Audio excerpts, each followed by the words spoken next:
Bom dia, um maravilhoso dia para você. Seja muito bem-vindo ao nosso canal. Meu nome é Jéssica Cerqueira e eu estou aqui hoje para semear boas sementes na sua vida.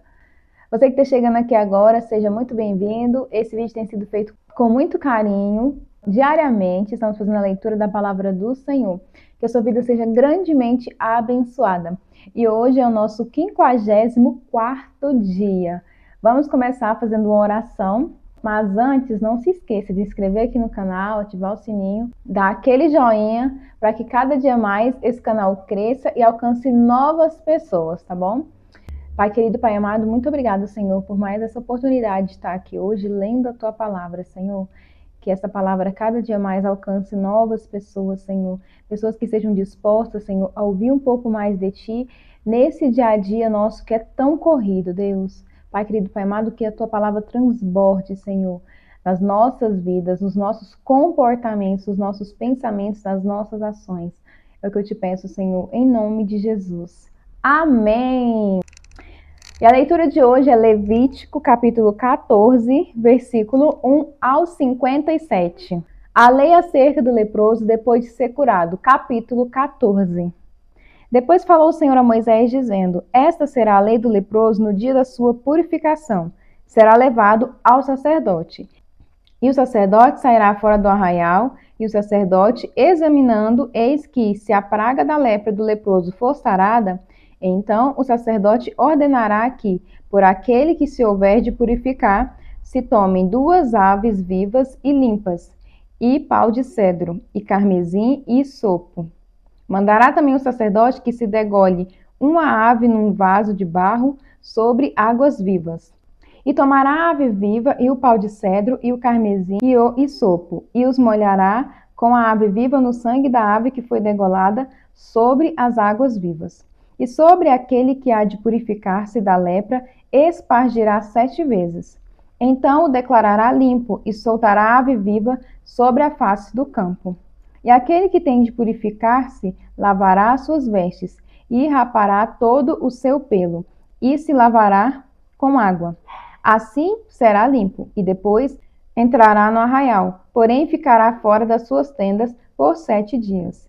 E será que ao 7º dia rapará todo o seu pelo, e a cabeça, e a barba, e as sobrancelhas dos seus olhos, e rapará todo o outro pelo, e lavará as vestes, e lavará a sua carne com água, e será limpo. E ao dia 8º tomará 2 cordeiros sem mancha, e uma cordeira sem mancha de 1 ano, e 3 dízimas de flor de farinha para a oferta de manjares, amassada com azeite e um longue de azeite. E o sacerdote que faz a purificação apresentará o homem que houver de purificar-se com aquelas coisas perante o Senhor, à porta da tenda da congregação. E o sacerdote tomará um dos cordeiros e o oferecerá por expiação da culpa, e o longue de azeite, e os moverá por oferta movida perante o Senhor. Então, degolará o cordeiro no lugar em que se degola a oferta pela expiação do pecado, e o holocausto no lugar santo, porque assim a oferta pela expiação da culpa e a oferta pela expiação do pecado são para o sacerdote. Coisas santíssimas são. E o sacerdote tomará do sangue da oferta pela expiação da culpa, e o sacerdote o porá sobre a ponta da orelha direita daquele que tem de purificar-se, e sobre o dedo polegar da sua mão direita, e no dedo polegar do seu pé direito. Também o sacerdote tomará do longue de azeite e o derramará na palma da sua própria mão esquerda. Então o sacerdote molhará o seu dedo direito no azeite que está na sua mão esquerda, e daquele azeite, com o seu dedo, espargirá 7 vezes perante o Senhor.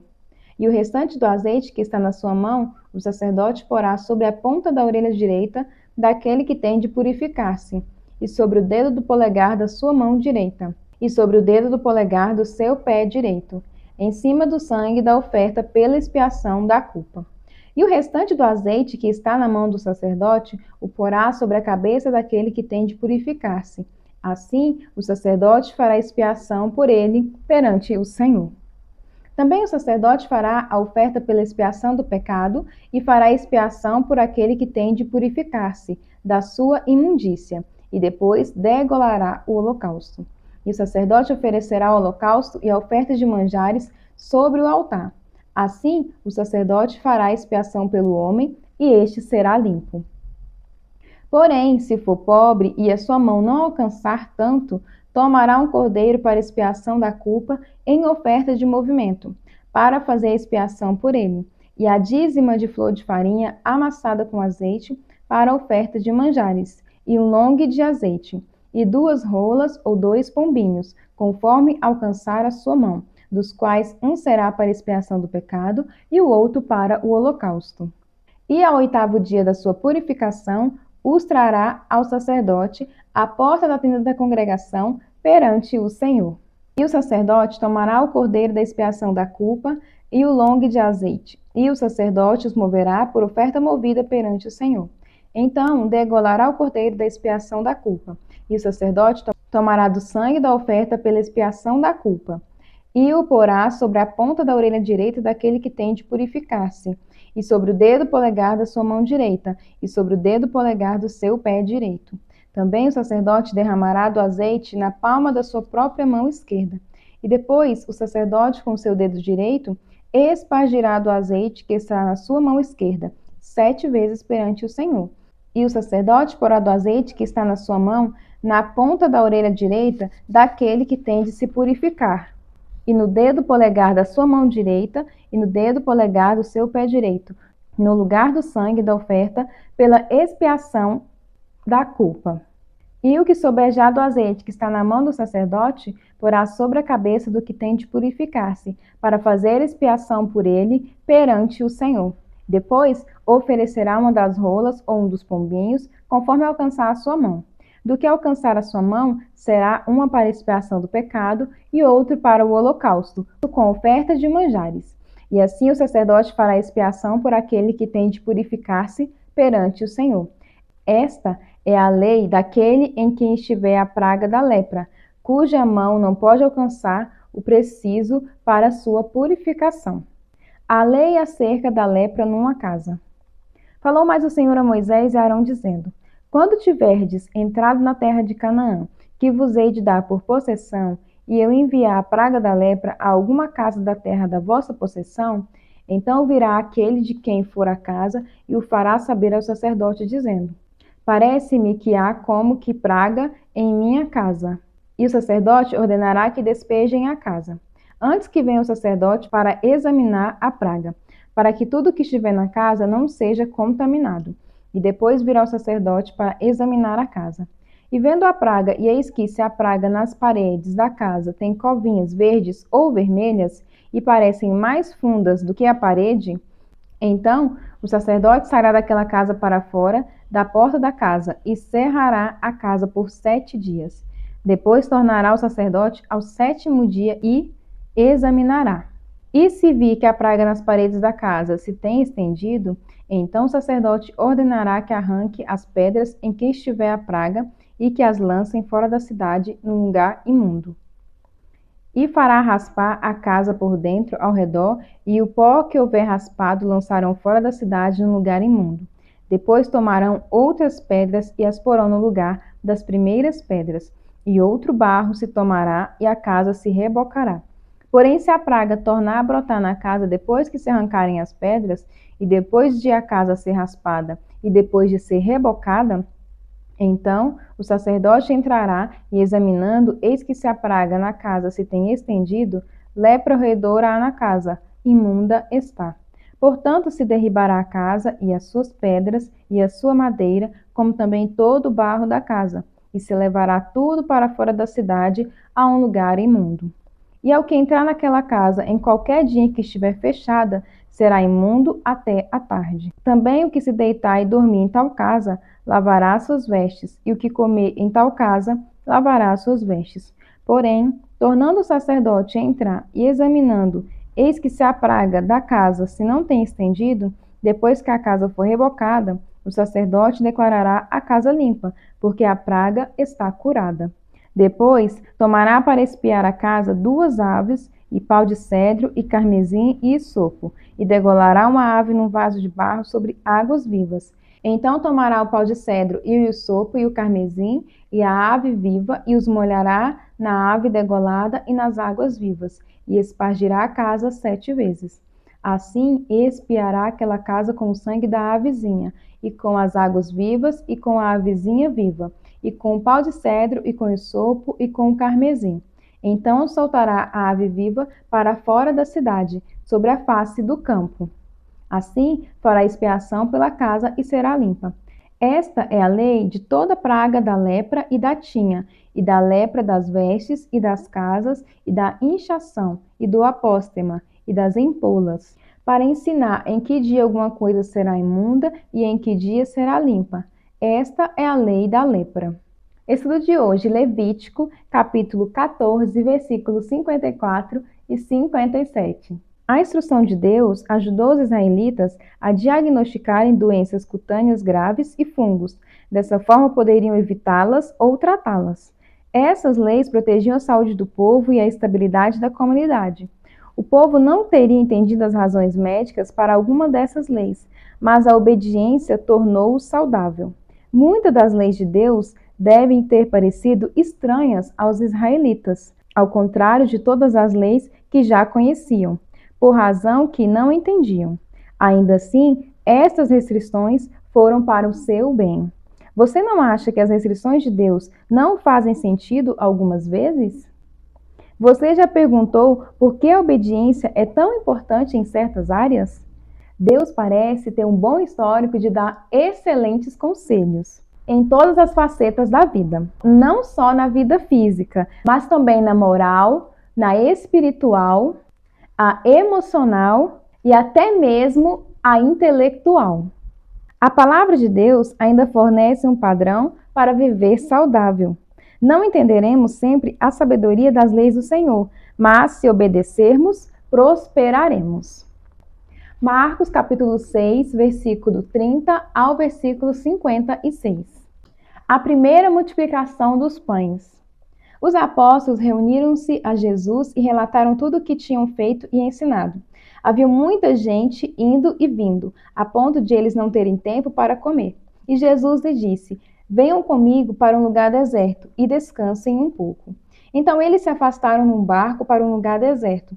Mas muitos dos que viram retirar-se, tendo-os reconhecido, correram a pé de todas as cidades e chegaram lá antes deles. E quando Jesus saiu do barco e viu uma grande multidão, teve compaixão deles, porque eram como ovelhas sem pastor. Então começou a ensinar-lhes muitas coisas. Já era tarde, e por isso os discípulos aproximaram-se dele e disseram: este é um lugar deserto e já é tarde. Manda embora o povo para que possa ir aos campos e povoados vizinhos comprar algo para comer. Ele, porém, respondeu: deem-lhes vocês algo para comer. E eles lhe disseram: isto exigiria 200 denários. Devemos gastar tanto dinheiro em pão e dar-lhes de comer? Perguntou ele: quantos pães vocês têm? Verifiquem. Quando ficaram sabendo, disseram: 5 pães e 2 peixes. Então Jesus ordenou que fizesse todo o povo assentar-se em grupos na grama verde. Assim, eles se assentaram em grupos de 100 e de 50. Tomando os 5 pães e os 2 peixes, olhando para o céu, deu graças e partiu os pães. Em seguida, entregou-os a seus discípulos para que os servissem ao povo. E também dividiu os 2 peixes entre todos eles. Todos comeram e ficaram satisfeitos. E os discípulos recolheram 12 cestos cheios de pedaços de pão e de peixe. E os que comeram foram 5.000 homens.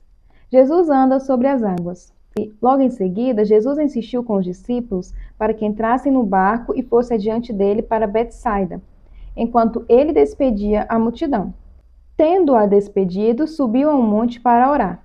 Ao anoitecer, o barco estava no meio do mar e Jesus se achava sozinho em terra.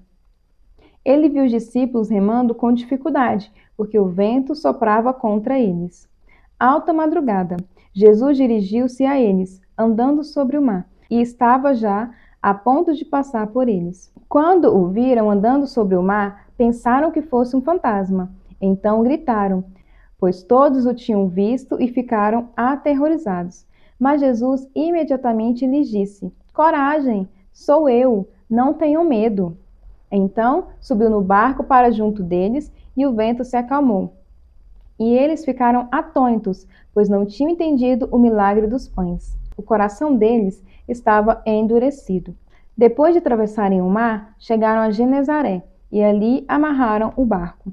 Logo que desembarcaram, o povo reconheceu Jesus.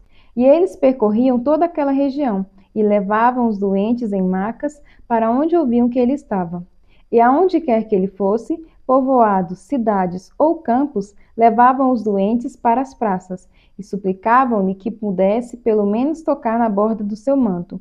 E todos os que nele tocavam eram curados. Estudo de hoje, Marcos capítulo 6, versículo 52. Marcos escreve que o coração dos discípulos estava endurecido. Em outras palavras, eles não queriam acreditar. Talvez não fossem capazes de aceitar o fato de que este homem chamado Jesus era realmente o Filho de Deus. Ou então não pudessem crer em que o verdadeiro Messias iria escolhê-los como seguidores. Pode ser também que ainda não tivessem entendido a razão de Jesus ter vindo à Terra. Sua descrença tomou a forma de um mal-entendido, e suas teorias sobre a identidade de Jesus não explicavam tudo, como andar sobre as águas. Mesmo depois de o mestre ter alimentado 5.000 pessoas, eles ainda recusavam-se a considerar essa última possibilidade, que Jesus era o Filho de Deus. Eles não podiam dar o último passo de fé e acreditar. Se tivessem, o passeio de Jesus sobre o mar teria feito sentido. Seu coração está endurecido contra Deus? Mesmo os cristãos podem ter o coração duro para ele. Você ainda está tentando entender o Senhor usando uma antiga teoria sua? Se Deus simplesmente não faz sentido para você, talvez seja a hora de atentar à maneira como você está tentando explicá-lo. Enquanto lê a Bíblia, fique atento à forma como Deus revela-se, em vez de tentar encaixá-lo em suas expectativas. Orando salmos. Renda suas circunstâncias à fidelidade desse grande Deus. Medite na vontade e nas justiças divinas. Salmo capítulo 40, versículo 1 ao 10. Deus ouve a alma paciente. A obediência é melhor do que o sacrifício. O salmista faz oração a Deus para que o livre dos males. Capítulo 40. Esperei com paciência no Senhor, e ele se inclinou para mim e ouviu o meu clamor. Tirou-me de um lago horrível, de um charco de lodo, e pôs os meus pés sobre uma rocha. Firmou os meus passos. E pôs um novo cântico na minha boca, um hino ao nosso Deus. Muitos o verão e temerão, e confiarão no Senhor. Bem-aventurado o homem que põe no Senhor a sua confiança, e que não respeita os soberbos, nem os que desviam para a mentira. Muitas são, Senhor meu Deus, as maravilhas que tens operado para conosco, e os teus pensamentos não se podem contar diante de ti. Eu quisera anunciá-lo e manifestá-los, mas são mais do que se podem contar. Sacrifício e oferta não quisestes, os meus ouvidos abriste, holocausto e expiação pelo pecado, não reclamaste. Então disse: Eis aqui venho, no rolo do livro está escrito de mim. Deleito-me em fazer a tua vontade, ó Deus meu. Sim, a tua lei está dentro do meu coração. Preguei a justiça na grande congregação. Eis que não retive os meus lábios. Senhor, tu o sabes. Não esconde a tua justiça dentro do meu coração. Apregoei a tua fidelidade e a tua salvação. Não escondi da grande congregação a tua benignidade e a tua verdade. Provérbios capítulo 10, versículo 11 e 12. A boca do justo é a fonte da vida, mas a boca dos ímpios abriga a violência. O ódio provoca dissensão, mas o amor cobre todos os pecados. E esta foi mais uma leitura do dia de hoje. Que o Senhor abençoe grandemente a sua vida. Te espero aqui amanhã. Lembre-se de dar uma curtida no nosso vídeo se você gostou e se esse vídeo tem abençoado a sua vida. Compartilhe esse vídeo com alguém que você gostaria de falar do amor de Deus. E bora semear juntos boas sementes. Tchau!